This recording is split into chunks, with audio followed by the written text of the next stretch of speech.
ভাঙড়ে পুষ্পবৃষ্টি, সেই পুষ্পবৃষ্টি কার জন্য জানেন? আমি দেখাবো বাদিকের ছবিটা। শওকত মোল্লা কার্যত ফুলে ঢেকে যাচ্ছেন শুধুমাত্র তিনি যে ভোট প্রচারে বেরিয়েছেন তৃণমূল প্রার্থী হিসেবে ভাঙড়ে। এবং আমরা যেমন ফুলে ভেসে যাচ্ছি তেমনি শওকত মোল্লাকে দেখার জন্য কার্যত বহু মানুষের ভিড় যেমন রয়েছে তেমনি আর দেখাচ্ছি এই ছবিটা। আমার চিত্র সাংবাদিক সুমন রয়েছেন আমার সঙ্গে, একেবারে দেখতে পাচ্ছি এই ছবিটা। শওকত মোল্লাকে কার্যত একেবারে ঢেকে দিচ্ছেন ফুলে সাধারণ মানুষজন রয়েছেন। সেই প্রচারের ছবিটা দেখাচ্ছি, একেবারে শেষ প্রচার, শেষ রবিবারের প্রচার, ভাঙড়ে শেষ রবিবারের প্রচার দেখাবো। শওকত মোল্লা জনসংযোগে ব্যস্ত রয়েছেন এবং সেই ছবিটা আমরা তুলে ধরছি সরাসরি। আমরা নওশাদের প্রচারে ছিলাম। শওকত মোল্লা যিনি ক্যানিং পূর্ব থেকে এসেছেন, এবার ভাঙড়ে তাকে দাঁড় করানো হয়েছে এবং একদিকে পুষ্পবৃষ্টি, অন্যদিকে তৃণমূলের পতাকা, সাধারণ মানুষের সঙ্গে জনসংযোগ। কার্যত শওকত দা আপনি দেখাচ্ছি এই ছবি, কথা বলবো, আমরা কথা বলার চেষ্টা করবো। দেখেন এই ছবিটা, ছোট ছোট বাচ্চা খুদদের সঙ্গে একেবারে আবাল বৃদ্ধ বনিতা প্রত্যেকেই যেন শওকত মোল্লার ফ্যান। আর সব ব্যস্ত, এত মানুষ, ছোট ছোট বাচ্চারা আপনাকে দেখে পুরো ডলে পড়ছেন মানুষজন। এত জনপ্রিয়তা ক্যানিং পূর্ব থেকে ভাঙড়ে কি করে সম্ভব করলেন? দেখুন, 20 কিলোমিটার রাস্তা সকাল 9টা থেকে শুরু করেছি। শুধু রাস্তা জুড়ে মা বোনেদের যে আশীর্বাদ, দোয়া আর এলাকার মানুষের যে সমর্থন, আমি অভিভূত যে আমি এতটা সমর্থন পাবো আমি কখনো ভাবিনি। শুধুমাত্র সবাই দিদিকে চায়, দিদি ছাড়া কোনো বিকল্প নেই। আজকের লক্ষ্মীর ভান্ডার বলি, আজকের কন্যাশ্রী বলি, রূপশ্রী বলি। শওকত মোল্লাকে দেখার জন্য কার্যত বহু মানুষ রয়েছেন, তারা আসছেন। শওকত দা, যদি একবারে শেষ প্রশ্ন আমি করবো, আপনি অত্যন্ত ব্যস্ত বুঝতে পারছি, এখানে সবুজ আবির মেখে নিয়েছেন, চৌঠামের অপেক্ষা করছিলেন নাকি এখন থেকে আত্মবিশ্বাসী আপনি জিতছেন? দেখুন, ভাঙড়ের মানুষ বলছে তৃণমূল কংগ্রেস জিতছে। রাস্তা জুড়ে আবির আর আবির, ফুল মালা, পুষ্পবৃষ্টি, মায়ের আশীর্বাদ, বোনের ভালোবাসা, সাধারণ মানুষের সমর্থন, এক অভিনব প্রচার চলছে গত 1 মাস 9 দিন ধরে। যেখানেই যাচ্ছে মানুষের স্বতঃস্ফূর্ততা। সবাই জানে যে এই সরকার যদি না থাকে, লক্ষ্মীর ভান্ডার, কৃষক বন্ধু, স্বাস্থ্যসাথী, কন্যাশ্রী, রূপশ্রী সব বন্ধ হবে, ইমাম মুয়াজ্জিন ভাতা, পুরোহিত ভাতা বন্ধ হবে, যুবসাথী বন্ধ হবে। যার কারণে মানুষ মমতা বন্দ্যোপাধ্যায়ের সঙ্গে, মানুষ তৃণমূল কংগ্রেস। দাদা, কঠিন প্রতিপক্ষকে আপনার, একদিকে ভাইজান নাকি অনেকে বলছে শিরায় শিরায় রক্ত, আমরা ভাইজানের ভক্ত, তিনি আপনাকে বলছেন, আমি সাংবাদিক হিসেবে প্রশ্ন করতে বাধ্য, তিনি আপনার নাম ধরে বলছেন আপনি নাকি নটোরিয়াস ক্রিমিনাল। আপনার তো সদার সময় মুখ, এত মানুষের সমর্থন, তারপরে এরকম মন্তব্য আসছে প্রতিপক্ষের পক্ষ থেকে, কি বলবেন? দেখুন, নটোরিয়াস ক্রিমিনাল কে সেটা আমি প্রমাণ করে দিয়েছি। আমার রাজনৈতিক জীবনে কোনোদিন জেল খাটেনি, লোকাভে যায়নি, পুলিশ ধরেনি, কোনোদিন আমাকে অ্যারেস্ট করেনি। আমরা যখন মনোনয়নপত্র জমা দিয়েছি, নওশাদ সিদ্দিকীর নামে 17খানা কেস, আর আমার নামে কোনো কেস নেই, শূন্য।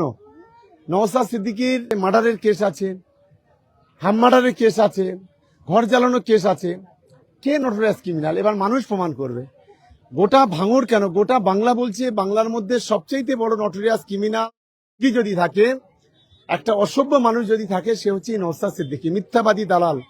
ভাঙড়কে সর্বনাশের পথে ছেড়ে দিয়েছে গত 5 বছর। শুধুমাত্র টুপি মাথায় দিয়ে মিথ্যা কথা বলে মুসলমানদের আবেগ নিয়ে ছিনিমিনি খেলা করেছে। আমরা তীব্র নিন্দা করছি। একজন সমাজবিরোধী খুনি সম্পর্কে যত কম কথা বলা যায় তত ভালো। কতটা আত্মবিশ্বাসী জেতার জন্য ভাঙড়ে এবার শওকতের জাদু দেখবে লোকজন? নিশ্চিতভাবে। দেখুন, দিদির জাদু, অভিষেক বন্দ্যোপাধ্যায়ের জাদু। অভিষেক বন্দ্যোপাধ্যায়, মমতা বন্দ্যোপাধ্যায় আছে মানে বাংলার মানুষ তৃণমূল কংগ্রেসের সঙ্গে আছে। যতই বিজেপি, যত আইএসএফ, যত নাচানাচি করুক, লাভ হবে না। বেশিক্ষণ আপনাকে আটকাবো না, আমরা দেখাচ্ছিলাম সেই ছবিটা। শওকত মোল্লা এসে পৌঁছানোর সঙ্গে সঙ্গে ভাঙড় এলাকাতে কার্যত মানুষের ঢল নেমেছে এবং একেবারে আবাল বৃদ্ধ বনিতা থেকে শুরু করে প্রত্যেকেই চাইছেন শওকত মোল্লাকে একবার দেখার জন্য এবং তার পুষ্পবৃষ্টি হচ্ছে তার সামনে, তাকে পুষ্প দিয়ে তাকে স্বাগত জানানো হচ্ছে। শুধু তাই নয়, একেবারে ছোট ছোট বাচ্চা থেকে শুরু করে বৃদ্ধরা, যারা এলাকার ভোটার কার্যত তারা কিন্তু রীতিমতো দেখাচ্ছেন যে শওকত মোল্লাকে ঘিরে যে উন্মাদনা চোখে পড়ছে, সেই উন্মাদনা কিন্তু দেখার মতো। অর্থাৎ ভাঙড়ের অলিগলি যে রাস্তায় আমরা ঘুরছিলাম, নওশাদ সিদ্দিকীর প্রচার আমরা কভার করছিলাম, ঠিক তারপর শওকত মোল্লা তৃণমূল প্রার্থী, তিনি প্রচারে বেরিয়েছেন ভাঙড়ের এই সমস্ত এলাকাতে। বিভিন্ন এলাকা, ঘটকপুকুরের পার্শ্ববর্তী বিভিন্ন পঞ্চায়েত রয়েছে, নারায়ণপুর পঞ্চায়েত রয়েছে, সেই সমস্ত পঞ্চায়েতে কিন্তু দেখাচ্ছে সেই ছবি, কার্যত শওকত মোল্লার প্রচারেও কিন্তু জনতার ঢল নেমেছে, কথা বলাই যায়। অর্থাৎ ভাঙড়ের নির্বাচন এবং ভাঙড়ের নির্বাচনের আগে নানান রকম প্রশ্ন ওঠে, কতটা বোমাবাজি হবে, ভাঙড়ে কটা রক্ত ঝরবে। সেই ভাঙড়ে এবার প্রার্থী হচ্ছেন শওকত মোল্লা এবং নওশাদ সিদ্দিকীর যে দ্বৈরথ, যে প্রতিদ্বন্দ্বিতা এবং দুজনের মধ্যে যে সম্পর্কের মধ্যে যে টানা পড়েন, সেই বিষয়টি কিন্তু বারবার করে উঠে আসে ভাঙড়ের রাজনৈতিক প্রেক্ষাপটে। এবং দেখাচ্ছে এই ছবি, শওকত মোল্লা কার্যত হাঁটছেন এবং তিনি প্রচারে ব্যস্ত এবং তিনি প্রচার করছেন, তিনি জনসংযোগে সামিল হয়েছেন। কেউ তাকে মালা পরিয়ে দিচ্ছেন, কেউ তাকে ফুল দিচ্ছেন। সব মিলে এই মুহূর্তে শওকত মোল্লা যে ভোট প্রচার, সেই প্রচারকে ঘিরে কিন্তু উন্মাদনা চোখে পড়ছে একেবারে ভাঙড়ের অলিগলিতে। আমরা দেখাচ্ছি এই ছবি, শওকত মোল্লাকে বিভিন্ন মানুষজন তারা ফুল ছড়িয়ে দিচ্ছে, তারা সাদরে অভ্যর্থনা জানাচ্ছেন।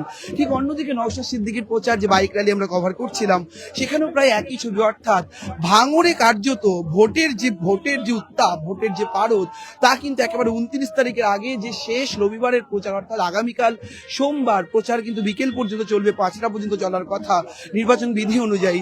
সেই প্রচার আজকে যে দিনভর যে রবিবারের যে প্রচার, সেই প্রচার কার্যত কিন্তু অন্য রকম মাত্রা অর্জন করেছে একেবারে দক্ষিণ 24 পরগনার ভাঙড় বিধানসভা কেন্দ্রে। যে ভাঙড় বিধানসভা বারবার খবরের শিরোনামে আসে, সেই ভাঙড় বিধানসভা এবার তৃণমূলের বাজি, তৃণমূলের চমক, শওকত মোল্লা, যিনি ক্যানিং পূর্বের বিধায়ক ছিলেন, বিদায়ী বিধায়ক, সেই বিদায়ী বিধায়ক এবার প্রার্থী হচ্ছেন ভাঙড়ে। সব মিলে এই মুহূর্তে নওশাদ সিদ্দিকী, শওকত মোল্লার যে দ্বৈরথ, যে লড়াই, সেই লড়াই কিন্তু দেখার মতো। এবং ভাঙড়ের অলিগলিতে আজকে হাঁটছেন শওকত মোল্লা এবং আজ ভোটের আগে শেষ মুহূর্ত, শেষ রবিবারের যে প্রচার, সেই প্রচার কিন্তু তোমাদের চলছে। আমার চিত্র সাংবাদিক সেই ছবি তুলে ধরছেন সরাসরি, যে শওকত মোল্লা প্রচারে হাঁটছেন এবং তিনি কার্যত রাস্তা দিয়ে যখন যাচ্ছেন, প্যান্ট পার্টি সেগুলো পাচ্ছে এবং সব মিলিয়ে শওকত মোল্লার প্রচার দেখার জন্য কিন্তু ভিড় হচ্ছে। আমরা তার সঙ্গে কথা বলছিলাম, তিনি স্পষ্টত বলেছেন নওশাদ সিদ্দিকী তার প্রধান প্রতিপক্ষ হতে পারেন, তার বিরুদ্ধে তিনি নানান রকমের অভিযোগ তিনি করেছেন। সেই ছবি সুমন তুলে ধরছেন আপনাদের সামনে সরাসরি। শওকত মোল্লা তিনি ভাঙড়ে, যে ভাঙড় বারবার খবরের শিরোনামে আসে বিভিন্ন কারণে, বলা হয় ভাঙড় নাকি ভয়ঙ্কর, ভাঙড়ে সন্ত্রাস হয়, ভোটের সময় ভাঙড়ে বোমাবাজি হয়। সেই ভাঙড়ের অলিগলি কিন্তু আজকে একদিকে আইএসএফ, অন্যদিকে আইএসএফ বাম এবং অন্যদিকে তৃণমূল প্রার্থীর প্রচারে কিন্তু কার্যত সরগরম হচ্ছে। দুই প্রার্থী বিভিন্ন জায়গায় প্রচার সামিল হয়েছেন এবং শেষ রবিবারের প্রচার কিন্তু যথেষ্টই জমজমাট। সব মিলে এই মুহূর্তে ভাঙড়ের যে শওকত মোল্লার প্রচার, সেই প্রচার কিন্তু যথেষ্ট জমজমাট। এবং ভোটের আগে এই প্রচার, জমজমাট প্রচার ঠিক 4 মে কেমন ভাবে ব্যালট বক্সে প্রতিফলিত হয়, সেদিকেও নজর থাকবে আমাদের। ক্যামেরায় সুমনের সঙ্গে রবীন্দ্র দাসের রিপোর্ট, সংবাদ প্রতিদিন.in।